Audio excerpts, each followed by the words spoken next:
नचिकेता, जिसकी उम्र महज 5 या 7 साल की रही होगी, लेकिन उसके इंसानी दिमाग में कौंध रहे विचार काफी उन्नति कर चुके थे। कठोपनिषद में नचिकेता को संसार का पहला जिज्ञासु बताया गया है। वैदिक युग की बात है। कालखंड को भी मान ले तो ये सतयुग का समय रहा होगा। इसी समय एक महान ऋषि हुए वाजश्रवा। वाजश्रवा का एक बेटा हुआ वाजश्रवस। वाजश्रवस मेधावी था और उसने जल्द ही वेदों की ऋचाओं और यज्ञ की आहुतियों के मंत्र सुनकर याद कर लिए। समय के साथ वाजश्रवस जवान हुआ, उसका विवाह हुआ और फिर समय के साथ एक स्वस्थ पुत्र का पिता बन गया। एक दिन वाजश्रवस ने विश्वजित यज्ञ का अनुष्ठान किया और संकल्प लिया कि वह अपनी सारी संपत्ति और गायें दान कर देगा। इस समय उसका पुत्र, जिसका नाम नचिकेता था, वह 5 वर्ष का बालक था। घर में कोई आयोजन हो तो बालकों के मन में उल्लास और खुशी तो होती ही है। नचिकेता भी यज्ञ और इस अनुष्ठान से काफी खुश था, लेकिन जब उसके पिता अपनी गायें दान करने लगे तो वह दुखी हो गया। असल में ऋषि वाजश्रवस की सभी गायें बूढ़ी हो चुकी थीं और उनमें से कई तो बीमार भी थीं और दूध भी नहीं देती थीं। नचिकेता ऐसा सोचने लगा कि उसके पिता जो कर रहे हैं वह दान नहीं, चालाकी है। दान तो अपनी प्यारी वस्तुओं का करना चाहिए, ऐसा उसने आश्रम में एक आचार्य से सुन रखा था। यही बात कहने वह अपने पिता के पास पहुंचा। उसने दान का संकल्प लेते अपने पिता के हाथ पकड़ते हुए कहा कि यह आप क्या कर रहे हैं? आप अपनी बूढ़ी गाय दान क्यों दे रहे हैं? वह किसी काम की नहीं है। पिता ने उसे एक और झटका और फिर दान का संकल्प लेने लगे। नचिकेता फिर से उन्हें समझाने लगा, कहने लगा, पिताजी, दान तो उसका करते हैं न जो सबसे प्रिय हो। तो फिर आपके लिए सबसे प्रिय तो मैं हुआ। हाँ, मैं ही तो हूँ आपको सबसे प्रिय। तो फिर आप मुझे किसे दान में देंगे? नचिकेता बुरी तरह उलझते हुए अपने पिता से यह सवाल करने लगा। वह बार बार पूछने लगा, आप मुझे किसे दान में देंगे? आप मुझे किसे दान में देंगे? आप मुझे किसे दान में देंगे? नचिकेता के बार बार किए जा रहे इन सवालों से झल्लाए उसके पिता गुस्से में भर उठे और उन्होंने नचिकेता को डपटते हुए कहा, जा, मैं तुझे यम को दान में देता हूँ। पिता की आज्ञा पालन के लिए भगवान श्रीराम प्रसिद्ध हैं कि वह उनके वचन का पालन करने के लिए वन को चले गए, लेकिन नचिकेता ने गुस्से में भी कहे गए पिता की बातों को गंभीरता से लिया और सहर्ष से स्वीकार करते हुए यम के पास जाने के लिए तैयारी करने लगा। यम, जो कि मृत्यु के देवता हैं और जिनके पास जाने का अर्थ मौत के अलावा कुछ नहीं है, फिर भी नचिकेता उस राह पर चल पड़ा। माँ रोने लगी, पिता दुखी होकर पछताने लगे, लेकिन नचिकेता अडिग रहा। उसने कहा कि अब मैं दान में दिया जा चुका हूं तो मैं वहीं जाऊंगा जिसे मैं दान में मिला हूं। लाख रोके जाने के बावजूद भी नचिकेता नहीं रुका, वह चल पड़ा। जो मानव समाज से सिर्फ जीवन के लिए आतुर रहता है, उसी समाज का एक बालक मौत को खोजने निकल पड़ा। यहाँ ये सवाल जरूर हो सकता है कि नचिकेता मृत्यु के पास कैसे गया? क्या वह शरीर के साथ गया या मरकर? क्योंकि मृत्यु के पास जाना आसान नहीं और जाया भी जाए तो सिर्फ आत्मा ही वहां जा सकती है, शरीर नहीं। खैर, नचिकेता नदी, पहाड़, जंगल पार करते हुए चल पड़ा। कहते हैं कि वह कई दिनों की यात्रा करके मृत्यु के द्वार पर पहुंच गया। यहाँ यम के द्वारपाल ने उसे रोक लिया और लौट जाने के लिए कहा, लेकिन नचिकेता लौटने के लिए नहीं आया था। वह वहीं खड़ा रहा और यम से मिलने के लिए अड़ा रहा। उसका यह इंतजार 3 दिन तक जारी रहा। आखिर यम उसकी इस अवस्था को देखकर पिघल गए और बाहर आए। नचिकेता ने जो 3 दिन का इंतजार किया, वह जीवन की 3 अवस्थाओं बाल्यकाल, यौवन और बुढ़ापे का प्रतीक है।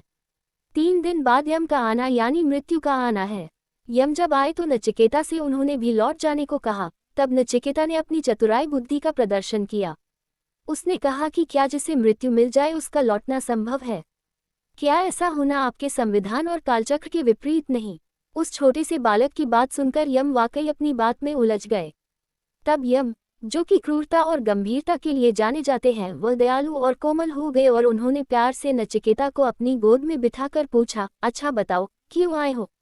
नचिकेता ने अपने पिता द्वारा दान की गई बात बताई। यम ने कहा, ठीक है, मैं तुम्हारा अभिभावक हुआ, तुम्हें अभय दिया। और क्या इच्छा है? नचिकेता ने कहा कि अब कोई इच्छा नहीं, बस आप अपने धर्म का पालन कीजिए। यमराज फिर उलझ गए, मेरा धर्म कौन सा है? नचिकेता ने कहा, अभिभावक होकर आप मुझे ज्ञान दीजिए और मार्गदर्शन भी, यही तो अभिभावक करते हैं। यमराज हंस दिए। एक 7 साल के बालक ने उन्हें अपना गुरु बना लिया था। तब यमराज ने नचिकेता को वह सारा ज्ञान दिया जो कि वेदों का सार है, पुराणों की परिभाषा है और इंसानी तौर पर जो आज भी हमारी जिज्ञासा है।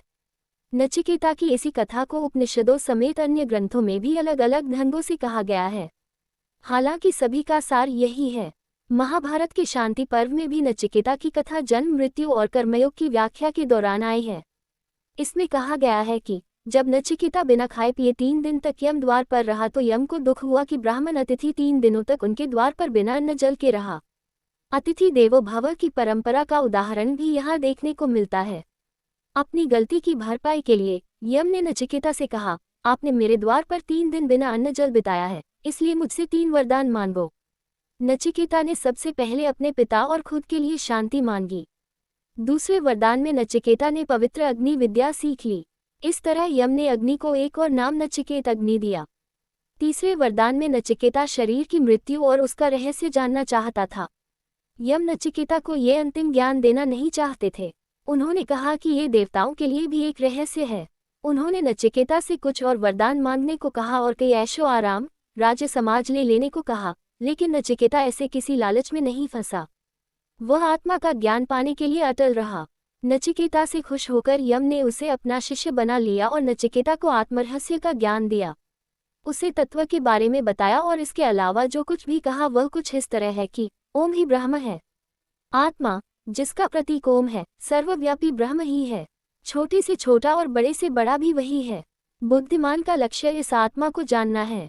आत्मा एक सवार की तरह है। घोड़े इंद्रियां हैं जिन्हें वह इच्छाओं की भूल भुलैया के मध्य से मार्ग पर ले जाता है। मृत्यु के बाद आत्मा ही रहती है। आत्मा अमर है। केवल शास्त्रों को पढ़ने या बौद्धिक शिक्षा से आत्मा का एहसास नहीं हो सकता। आत्मा को शरीर से अलग समझना चाहिए, जो कि इच्छा का स्थान है। ब्रह्म को न समझ पाने से ही मनुष्य पुनर्जन्म के चक्र में फंस जाता है। समझ लेने से मोक्ष की प्राप्ति होती है। यम से ज्ञान प्राप्त करके नचिकेता अपने पिता के पास वापस लौट आया। वात्स्रुवस को भी अपनी भूल का एहसास हो चुका था। उन्होंने संन्यास धारण कर लिया। नचिकेता आत्मा की साधना में लग गया।